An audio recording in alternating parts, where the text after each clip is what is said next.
Good morning, gang. Happy Thursday morning. Hope you're staying warm as this uh, winter storm Gerri starts bearing down on us more and more and more.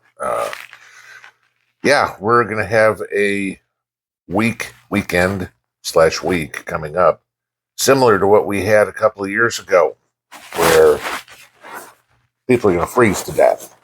Let's make sure we're not one of them. Okay? We just got over this snowstorm, as good as bad, whatever it would be. I mean, and fortunately, the badness, I guess, of it wasn't nearly as much as the media portrayed. Okay, so good. You know, it's winter. We get snow, 6 inches, 12 inches, 18 inches, wherever you are. Hey, down here we get rain. Haven't had any ice, so that's a good thing. Okay. Snow is something you deal with in winter. So is cold. Okay. But not everybody is as prepared for it, as used to it as others. Okay. You know, you live up in Minneapolis. Winter's like, cool, fun time. Let's go ice fishing. Let's go snowmobiling. You get that same weather 600, 800 miles south, and everybody's like, oh crap, what do we do? Okay. Well, let's take a look at this storm and what we can do ahead of it to get ready for it. If you look at what's going on now, yesterday, Washington and Oregon were in blizzard conditions, whiteout conditions, visibility of 0 on the roads, and they haven't had blizzard conditions like this since 2012. Okay, all right, that's 12 years. I just want you to think about this for a second. That means there's 12 years worth of people who have started driving. So let's say anybody under the age of 28 has never experienced what they saw yesterday. Okay. I want you to think about that just when you're on the roads for a second. You know, driving a car, you know, we all know defensive driving, as I tell Mrs. P all the time. You know, my theory on driving a car is I'm always watching for somebody else to do something stupid, okay? Because it's inevitable they're going to. You know, people don't go, hey, I'm going to go have an accident today. No, they go, duh, I'm going to do something dumb, okay? So you look at how this storm is going to progress and what it's going to happen to us. Well, the cold is already really starting to hit the Great Plains, you know, the Dakotas, Nebraska, Kansas. You guys are already feeling this bitter cold. For those of us down south and those of us out east, it's coming. All right. So let's start here with Texas, which, if you guys remember, a couple of years ago had dozens of people die from the cold weather because they ain't ready for it. All right? Now, I'm going to start with this. If you look at what temperatures are going to do in Texas Monday, Tuesday, okay, you know, gives us about 4 or 5 days to get ready for it. As far south as Houston, they are looking at highs barely hitting 20. Okay. Get a little bit of precipitation on the ground down there. I want to see the people in Texas drive on ice. I lived down there. I remember driving in an ice storm one time. I've told you guys this story, riding my motorcycle to school with my feet on the ground because it was the only vehicle I had, and I had a test that day, and I had no choice but to go to school. And I made it, but combat boots and my feet were on the ground the whole way. You know, it's kind of fun changing gears, but you didn't do that very often. Yeah, so going back to the last Texas storm and everybody freezing, right? And remember, ERCOT, just the energy provider, failed. Well, ERCOT's now claiming, hey, we've got enough reserve capacity to handle any sort of storm. Oh, really? Okay. Let's see what they're ready for. ERCOT themselves has said that they are figuring that peak load capacity which is going to be Monday, Tuesday, is going to hit over 80 gigawatts for the state of Texas. Now, just to give you some reference on that one, Texas has never had a daily use in January over 66 gigawatts. Ever. Okay. So that's how cold they expect it to get. Now,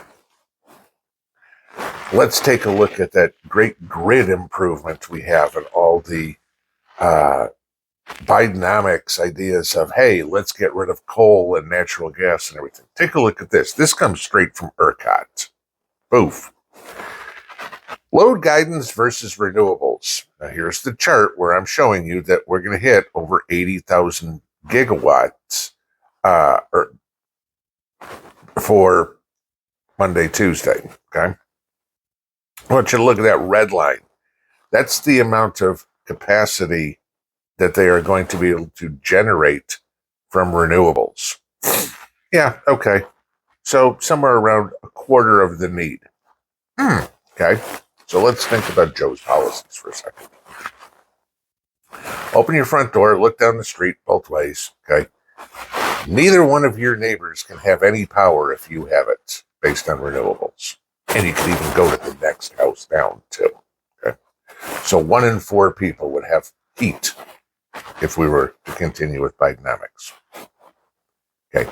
This is what we need to prepare for. This is going to be a great trial run again for everybody to figure out what their preparedness is for winter. Okay. So we move on down. Let's go to the southeast, my area, right?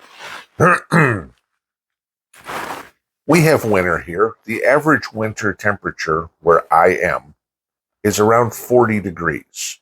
It's our average winter temperature.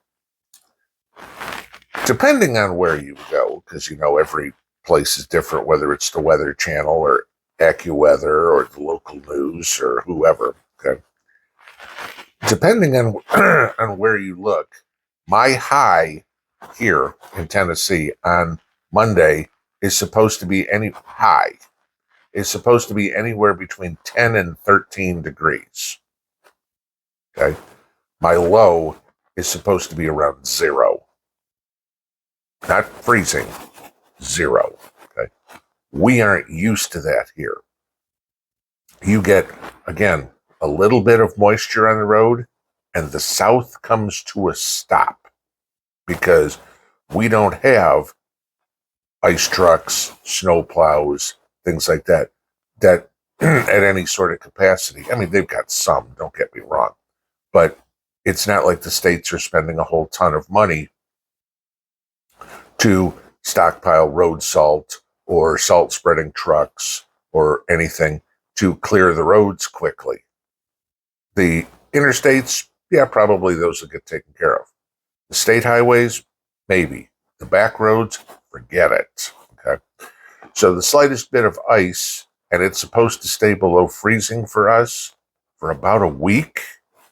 Okay. Means the stuff ain't going to melt. We get this sort of weather, and the south shuts down because traffic can't go anywhere. There isn't going to be like we had last week when I was saying, oh my God, here's the storm. Everybody run to the grocery store.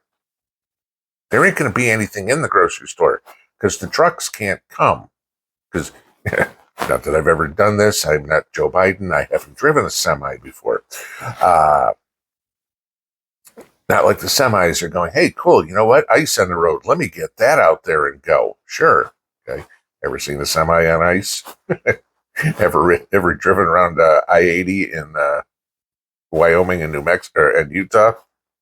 Pretty sight. Watch semis go down mountains on ice. Scary as crap. But so there isn't going to be anything in the stores. Not that you could get to them anyway. There aren't going to be any employees there. The stores will shut down.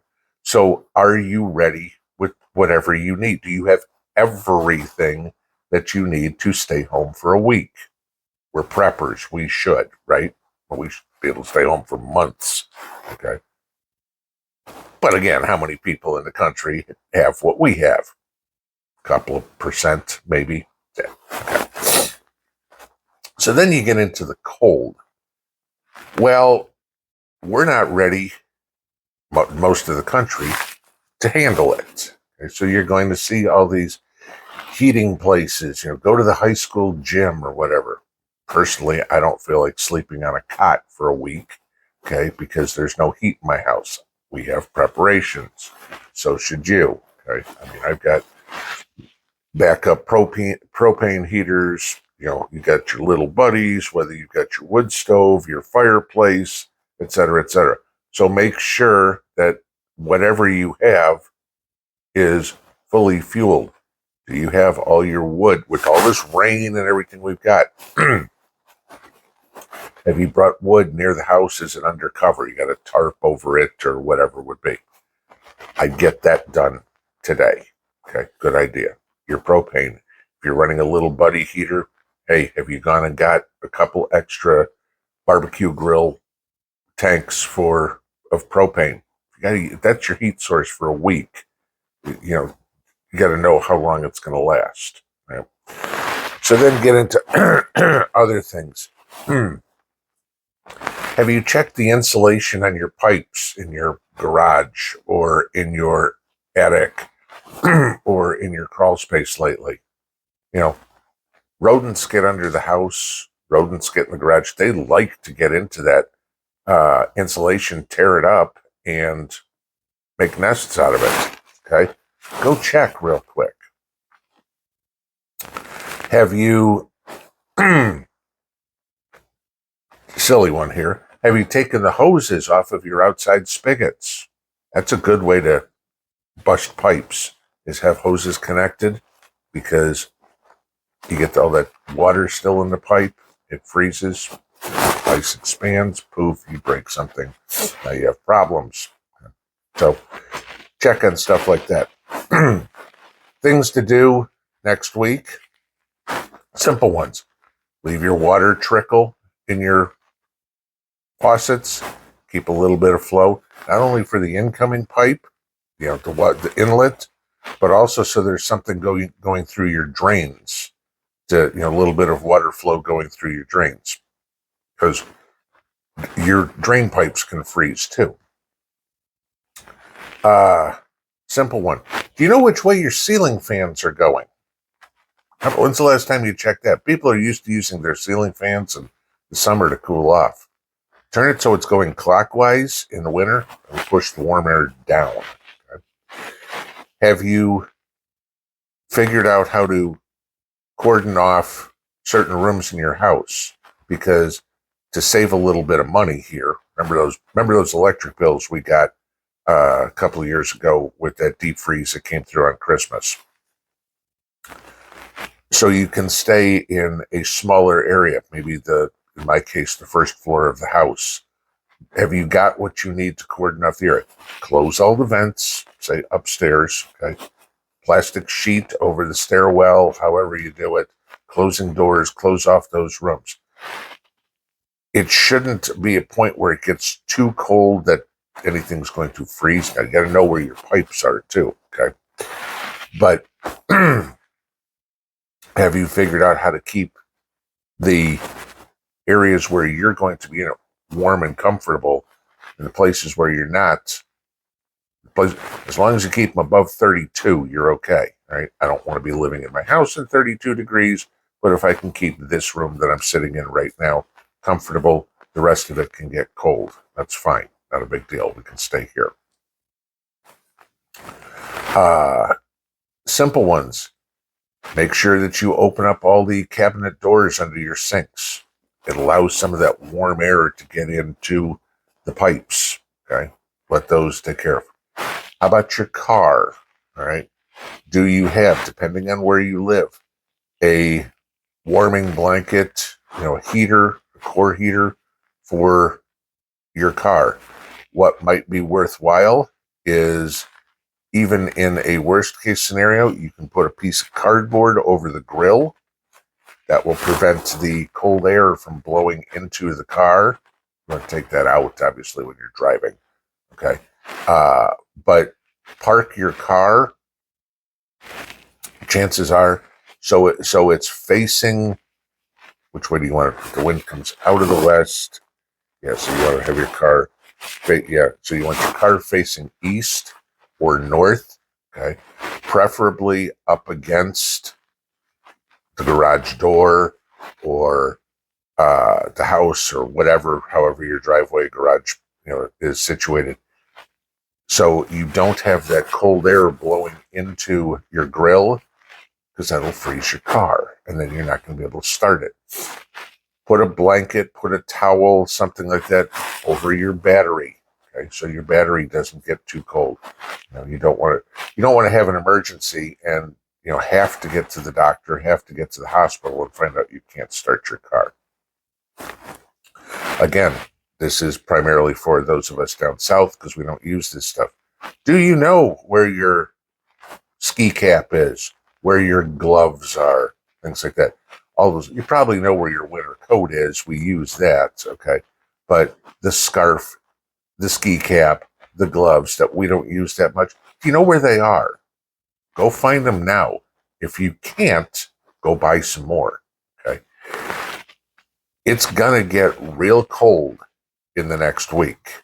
Real cold that people aren't used to, in places that people aren't used to it. And then for those of you up north, you're going to get a lot of snow on top of it. For those of us down south, we're going to get the rains. Road hazards are going to be treacherous. Get yourself ready now in the next 24 hours, 36 hours, so you don't plan on not leaving your house. You probably will be able to, depending on where you are, okay? But don't count on it. Granted, it's winter. It's not a big surprise to anybody. It gets cold, we get snow, etc., etc. But what I want you to remember is, well, we're all ready for it. Most of the population isn't. And they're the ones that are going to cause you problems. So this is one of those situations where you prepare for somebody else to be stupid. Like I said about driving earlier. Pinball out.